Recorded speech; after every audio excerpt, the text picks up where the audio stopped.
It was a Tuesday evening, the kind that carried a quiet, suffocating weight. I sat in the living room with a glass of whiskey in hand, the dim light casting long shadows across the walls.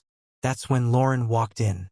She looked distracted, nervous even, as if she had just escaped from something she didn't want to face. Her coat draped carelessly over her shoulders, and her fingers fiddled endlessly with the zipper of her purse. But what stopped me cold wasn't her behavior. It was the scent trailing behind her. A strong, masculine cologne lingered on her clothes. Not mine. I knew that smell. It stuck like a silent accusation. I forced myself to stay calm. "Hey, babe," I said, my tone smooth, betraying none of the storm building inside. "How was your day?" She hesitated, just a moment, before giving me a too bright smile. "It was fine. Just a lot of meetings and errands." The words came fast, overly casual, like she'd practiced them. "Meet anyone new?" I asked, swirling my drink slowly. Her eyes flicked away before she quickly replied, "No, just the usual." I nodded and gave a small smile, but inside, something had already cracked. I left the room and went to our bedroom, sitting silently on the edge of the bed, gripping the mattress as the truth began to settle in. Lauren was seeing someone else. I didn't need confirmation, I could feel it. But feeling wasn't enough. I needed proof. Proof that would shatter the pretty little world she thought she was keeping secret.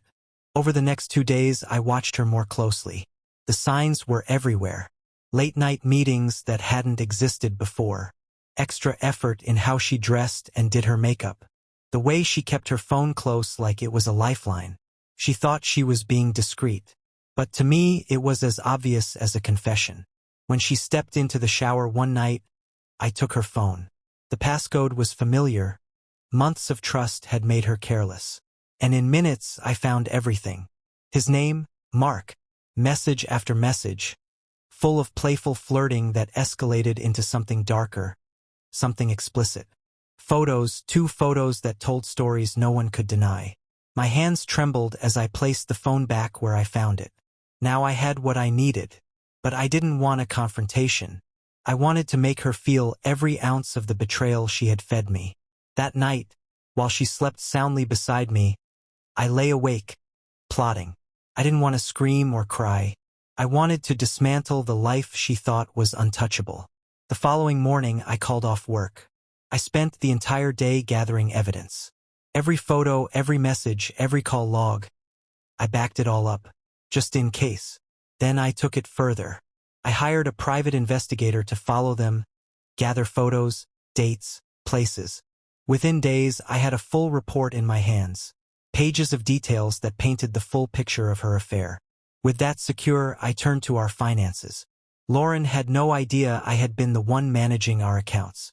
I knew every dollar, every asset, every vulnerable point. Quietly, over a series of days, I moved funds out of our joint accounts into one that only I could access.